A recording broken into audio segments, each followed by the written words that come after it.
مسلمان تباہ و برباد کر دیا اس پاکستان میں. اور وہ مساجد کے علماء جو سیاسی ہیں، جو اپنے آپ کو سیاست مسجد میں سیاست، میں ان کو وارن کرتا ہوں اور سارے لوگوں کو کہتے ہیں جہاں جس مسجد میں اسلام کے علاوہ، دین کے علاوہ سیاسی بات ہوئی تو ہمارے لوگ کھڑے ہو کے جواب دیں گے اور باہر پھینک دیں گے. ہو علماء کرام کو مساجد سے باہر نکالنے والے، علماء کرام کو ممبر و محراب سے لاوارث کرنے والے، لا تعلق کرنے والے، تم کون ہوتے ہو؟ کیا سیاست کا تعلق اسلام کے ساتھ نہیں ہے؟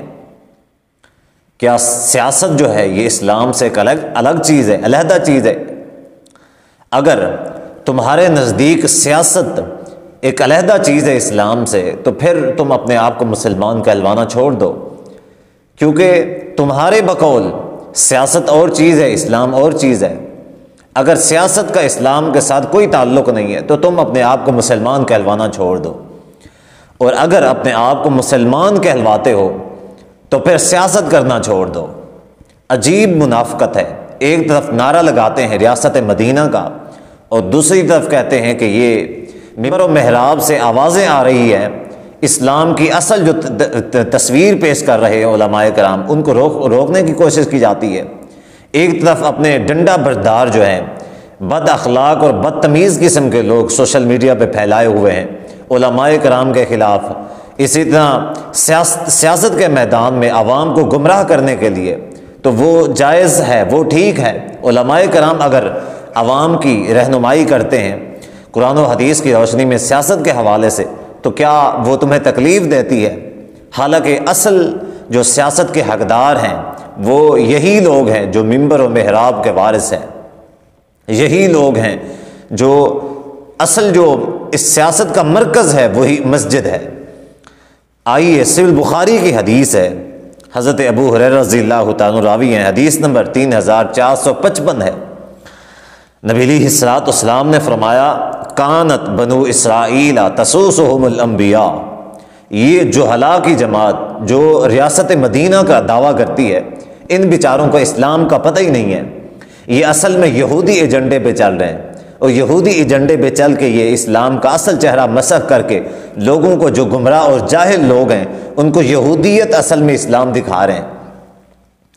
نبی علیہ الصلوۃ والسلام نے فرمایا کانت تسوسہم الانبیاء، کانت بنو اسرائیل تسوسہم الانبیاء، بنو اسرائیل کی سیاست بنو اسرائیل کے انبیاء کیا کرتے تھے.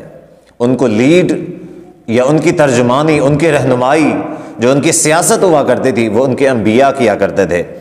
کلما ہلک نبی خلفہ نبی، ایک نبی اس دنیا سے رخصت ہو جاتا تو اللہ تعالیٰ دوسرا نبی مبعوث فرما دیتے. وہ نبی آتا اور وہ اسی طرح سے پھر سیاست ان کی جو ہوتی، ان کی ترجمانی ہوتی، اس کی لیڈرشپ ہوتی، سنبھال لیتا. یہ جو سیاست ہے یہ اللہ تعالیٰ نے اصل میں انبیاء کو سیاست دان بنا کے بھیجا ہے. نبی علیہ الصلوۃ والسلام نے فرمایا انہ لا نبی بعدی، کہ بے شک میرے بعد کوئی نبی نہیں آئے گا. اسی وجہ سے وسیکون خلفاء، میرے خلفاء ہوں گے، اور کثرت کے ساتھ خلفاء ہوں گے. اللہ کے نبی علیہ الصلوۃ والسلام کے خلفاء کون تھے؟ خلفاء کی ایک لمبی تعداد ہے، اور ان میں سب سے خلیفہ اول سیدنا ابو بکر صدیق رضی اللہ تعالیٰ عنہ، وہ نبی علیہ الصلوۃ والسلام کے خلیفہ تھے. سیدنا ابو بکر صدیق رضی اللہ تعالیٰ عنہ پہلے عالم دین تھے، پہلے امام مسجد تھے، اس کے بعد خلیفہ تھے. اس وقت حضرت ابو بکر صدیق رضی اللہ تعالیٰ عنہ دارالحکومت کی جو سب سے مرکزی مسجد تھی اس کے امام و خطیب ہوا کرتے تھے. دوسرے خلیفہ امیر المؤمنین حضرت عمر رضی اللہ تعالیٰ عنہ وہ دارالحکومت کی مرکزی مسجد کے امام و خطیب ہوا کرتے تھے. اسی طرح وقت کے حکمران بھی ہوا کرتے تھے. اسی طرح تیسرے خلیفہ سیدنا عثمان غنی رضی اللہ تعالیٰ عنہ مرکزی مسجد کے امام و خطیب ہوا کرتے تھے، اور اس کے بعد ریاست کے امیر اور خلیفہ ہوا کرتے تھے. اسی طرح چوتھے خلیفہ سیدنا علی المرتضیٰ رضی اللہ تعالیٰ عنہ وہ بھی مسجد کے امام و خطیب ہوا کرتے تھے اور بعد میں خلیفہ وقت ہوا کرتے تھے. اور یہاں پہ سیاست کو اس سے مساجد اور مدارس سے ممبر و محراب سے دور کیا جاتا ہے، اور لوگوں کو جو حلال لوگوں کو تصور دیا جاتا ہے کہ جی سیاست میں مولوی کا کیا کام، سیاست تو بری چیز ہے. تو بھائی غلاظت نہ پھیلاؤ سیاست میں.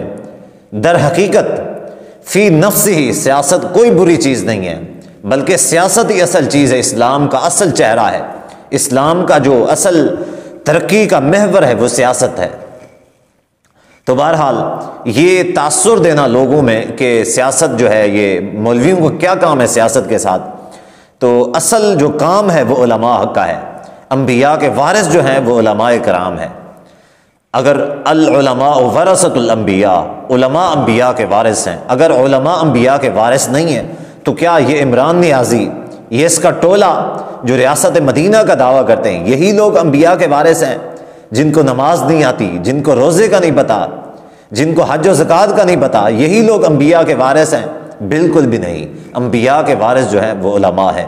سب سے پہلے انبیاء کے ورثاء جو ہیں وہ نبی علیہ الصلوۃ والسلام کے صحابہ، سیدنا ابوبکر صدیق رضی اللہ تعالیٰ عنہ جیسے، وہاں سے لے کر آج تک علماء کرام جو ان کے راستے پہ چلتے آ رہے ہیں، جو دین کو، جو مساجد، جو مدارس کو، جو منبر محراب کے وارث ہیں، وہی لوگ انبیاء کرام علیہم السلام کے وارث ہیں. سوال یہ پیدا ہوتا ہے کہ ان کو تکلیف کیوں ہے علماء کرام سے؟ علماء کرام سے تکلیف کیوں ہے کہ یہ منبر و محراب کے اوپر یہ سیاست کی بات کیوں نہ کریں؟ کیوں کرتے ہیں؟ ان کو تکلیف اس بات سے ہے. اصل میں مسئلہ یہ ہے کہ یہ جو یہودی ٹولہ ہے، یہ یہودی ٹولہ اصل میں عوام کو گمراہ کرنے کے در پہ ہے. اور اکثریت علماء، تمام علماء کرام پاکستان کے جو ہیں وہ اس ٹولے کے خلاف ہیں. اس ٹولے کو گمراہ اور حق سے ہٹا ہوا کہتے ہیں، ان کو غلط کہتے ہیں. کوئی بھی عالم، مستند عالم ایسا نہیں ہے سوائے طارق جمیل کو چھوڑ کے، وہ مستند بھی نہیں ہے، وہ تو بیچارہ ہے ہی بکاؤ مولوی. دیکھیں اس طرح کی دین اسلام کے خلاف گھٹیا سازشیں ہوتی ہیں تو وہ چھپ جاتا ہے اپنی بل میں، آ کے اپنی بل میں چھپ جاتا ہے. لیکن جب کوئی اچھی بات، چھوٹی سی کوئی ریاست مدینہ کا دعویٰ کرتے ہیں یہ لوگ، تو سامنے آ جاتا ہے کسی نے ریاست مدینہ کا نام تو لیا ہے، کسی نے ریاست مدینہ کا نام تو لیا ہے. جب وہ اللہ اور اللہ کے رسول کی، دین اسلام کی، نبی علیہ الصلوۃ والسلام کی ختم نبوت کے حوالے سے ڈاکہ ڈالتے ہیں تو یہی منافق مولوی چھپ جاتا ہے اپنی بل میں. اور دنیا دار لوگ یہ سمجھتے ہیں کہ یہ شاید اگر مسلمان ہے تو طارق جمیل کی وجہ سے، طارق جمیل نہ ہوتا تو شاید دنیا میں اسلام نہ ہوتا.